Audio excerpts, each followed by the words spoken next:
Is this the first night of the tour? Is this the official first This stop? is. Well, welcome to Chatham. Thank you. In all of your... We're back. You did Bayfest in the summer. Yeah, but we played Chatham with a certain pop punk band about 3 years ago. Did you? We opened for... I think it's like 5 years ago. Is it that long ago? Yeah. We opened for Faber Drive like 5 years ago. It was a one-off gig with Faber Drive. I'm sorry about that, man. I'm sorry that was your introduction to Chatham. For those that are just tuning in, the Sheepdogs. It's been a crazy couple of years. Obviously, most folks know the story, but from Saskatchewan to the cover of Rolling Stone magazine to now being arguably the biggest rock act in Canada. Are you comfortable with that title yet? I think Chad Kroeger and the boys might have some issue with that title. They'd have to, yeah. But we'll take it from you. Thank you. No worries, man. Yeah. I want to talk about, before we get into a performance, I want to talk about the connection with the Black Keys guy. I'm sure you get that a lot. How did that happen with Patrick recording the new record? We just met him basically at a thing in New York, and then just chatted with him and just brought it up. It just like when you meet musicians, you just chat and talk, and he didn't tell us to get away from him, so we said, why don't you produce our next album? And it took some convincing, but he was totally into it. It's interesting that you mentioned Chad Kroeger, though, too, because I noticed one of the reasons I brought that up was because Patrick went on record in Rolling Stone magazine saying yes, that Nickelback were basically the worst thing that's ever happened to music. So and that was actually while we were recording our record that came out, so it was pretty funny to be like in the studio working on it, and he was getting a kick at all the people beaking him on the internet. You did a pile of festivals over the last couple of years. We just talked about Bayfest and Sarnia. You did Bonnaroo and all kinds of cool stuff. Also, a bunch of tours with Kings of Leon, John Fogerty, Robert Randolph. Are there any tours in particular or shows in particular that really jump out at you as being just an amazing festival or amazing tour?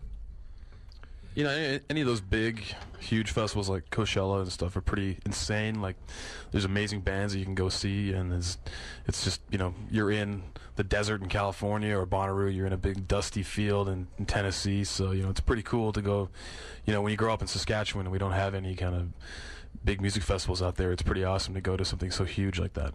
What was the weirdest promotional event you guys have done? Because I've got one in the back of my mind that I saw that I thought was kind of wacky. But we just did like a thing at a pawn shop in Idaho, and they didn't have any, or we brought some acoustic guitars or something like that, and then we were just walking around the shop, and so we actually just grabbed like some of the instruments that were there, and we set up using the stuff that was there. Like, I played this like Warlock crazy metal guitar, and Sam played like a child's drum kit. Like, he sat down behind this tiny little drum kit, and we just basically used whatever was there. So that was weirder than the Project Runway show?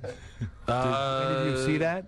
Well, there weren't any, it wasn't televised or anything, but it was more fun than that. How did that thing go? Because my wife was watching that in the summer, and you watch the odd show with her, and then I saw you guys, and I thought, this is a really weird. It was our favorite show, so we're just like, how can we get on there?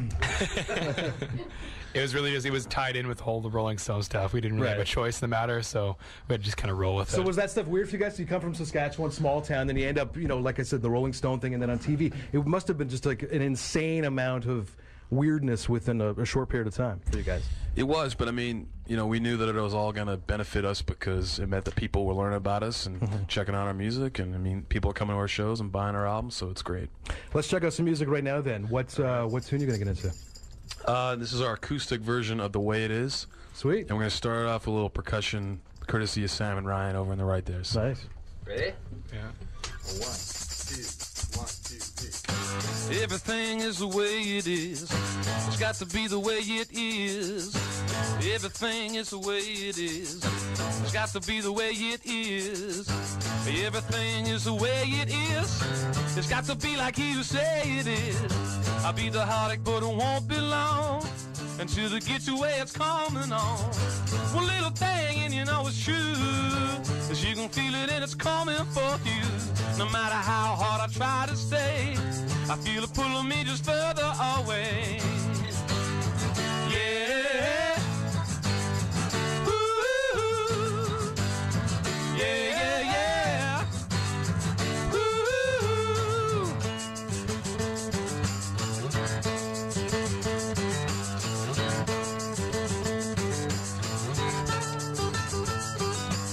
Everything is the way it is.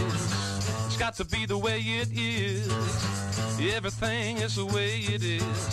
It's got to be the way it is. Staying young is a trivial game. You're getting older, but you stay the same.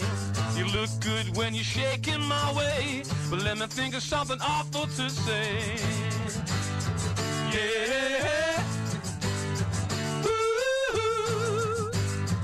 Yeah. Ooh. Everything is the way it is. It's got to be the way it is.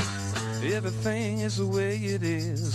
It's got to be the way it is. I sit back and take a total view.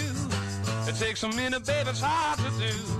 No matter how hard I try to change, nothing's better, it just stays the same. Yeah. Ooh. Yeah. Ooh. Yeah. Ooh. Yeah. Ooh. Everything is the way it is. It's got to be the way it is. Everything is the way it is. It's got to be the way it is. Yeah. Nice. Yeah. Good stuff. Thanks, boys. Appreciate that.